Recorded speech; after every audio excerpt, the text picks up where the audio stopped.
Vous avez créé un questionnaire, vous avez partagé le lien à vos élèves, vous l'avez fait juste pour vous, pour tester, pour commencer, et vous voulez voir les réponses. Donc, on va aller, là on était dans l'onglet questions depuis le début, on va aller dans l'onglet réponses.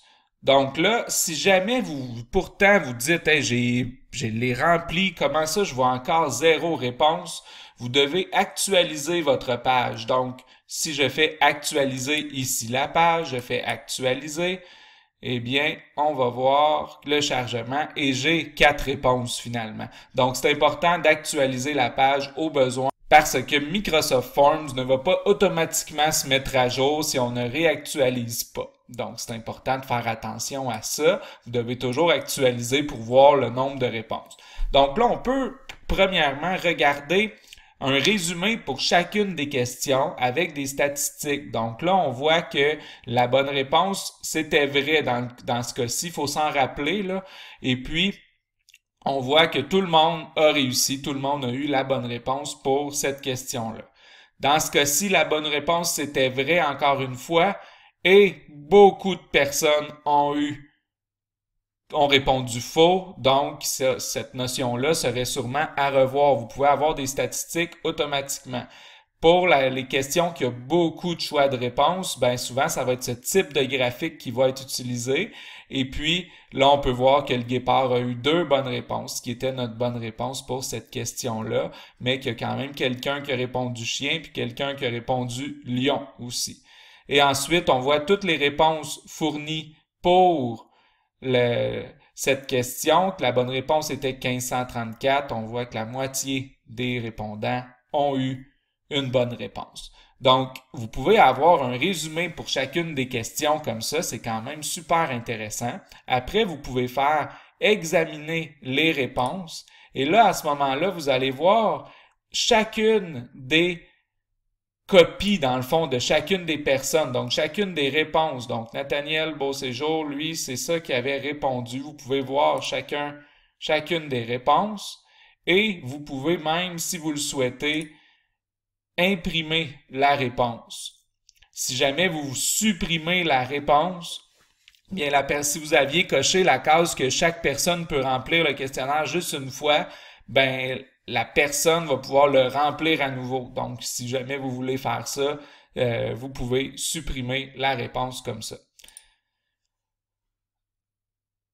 Puis vous pouvez cliquer sur l'onglet questions et puis là, vous allez voir chacune des questions une par une, puis vous allez voir qu'est-ce qui était la bonne réponse avec aussi des statistiques sur combien il y a eu de gens qui ont donné cette réponse-là. Donc, ça peut être intéressant de le voir comme ça aussi, sauf qu'on n'a pas de graphique à ce moment-là.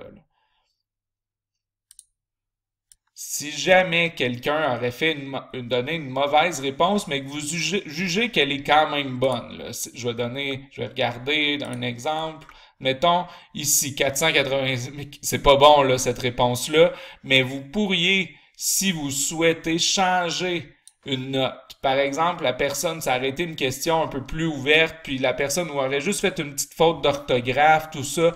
Vous voulez donner 1 point sur 2 ou 2 points. Vous pouvez changer le pointage si vous le souhaitez par la suite. C'est possible. Donc, sinon, ça va être noté automatiquement. Donc, c'est important. Des fois, ça peut arriver, on fait une erreur dans une question, il y a plusieurs choix de réponse, puis finalement, il y avait 2 choix de réponse qui étaient bons. L'élève a pris un des 2, mais on n'avait pas pensé. On peut changer la note si on le souhaite. Puis, quand vous faites ça, vous pouvez faire publier les notes comme ça ici. Puis là, maintenant, les gens vont pouvoir voir leurs notes. Juste en allant, si vous faites ça, dans le fond, c'est que le lien fourni auparavant là, pour accéder au questionnaire, ben les gens vont pouvoir voir leurs notes s'ils réutilisent le même lien. Donc, par exemple, si je m'en vais prendre le lien qu'on avait fourni aux élèves, je fais copier et je vais dans le compte d'un élève qui a répondu, je fais coller et je vois maintenant les réponses que j'avais fournies et si elles étaient bonnes ou mauvaises avec mon total de points. Donc, c'est vraiment intéressant pour que l'élève puisse aller revoir ses résultats par la suite. On peut aussi retourner à nos réponses. Donc là, je suis dans le compte de l'enseignant à ce moment-ci et je peux aller dans l'onglet Réponses et faire Publier les notes, comme ça ici.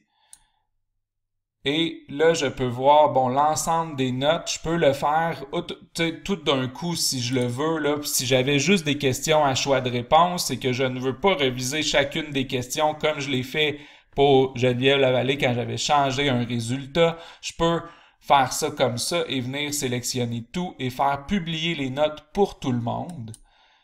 Et là, à ce moment-là, toutes les notes sont publiées. Vous remarquez, j'ai les noms des élèves, j'ai les noms des... Puis ça, pourquoi j'ai les noms qui apparaissent comme ça?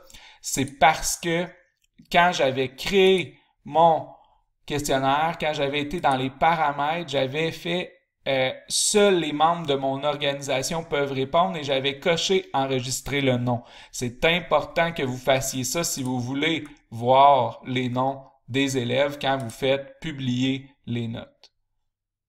Donc, quand toutes les notes sont publiées, ben, tous les élèves peuvent recliquer sur le lien menant au questionnaire et visualiser leurs résultats qui, comme on a vu tantôt, pour l'élève va pouvoir voir ses résultats, tout simplement.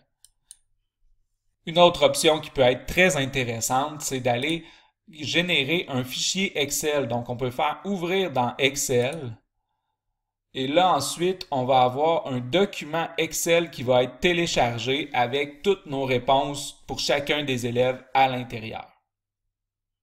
Donc, en résumé, Microsoft Forms va vous permettre de voir des statistiques pour chacune des questions. Vous pouvez aussi aller consulter chacune des réponses fournies par les élèves. Et si vous faites publier les notes, eh bien là, à ce moment-là, les élèves vont pouvoir consulter leurs réponses, voir leurs erreurs en utilisant le lien d'origine qu'on avait utilisé pour partager notre questionnaire.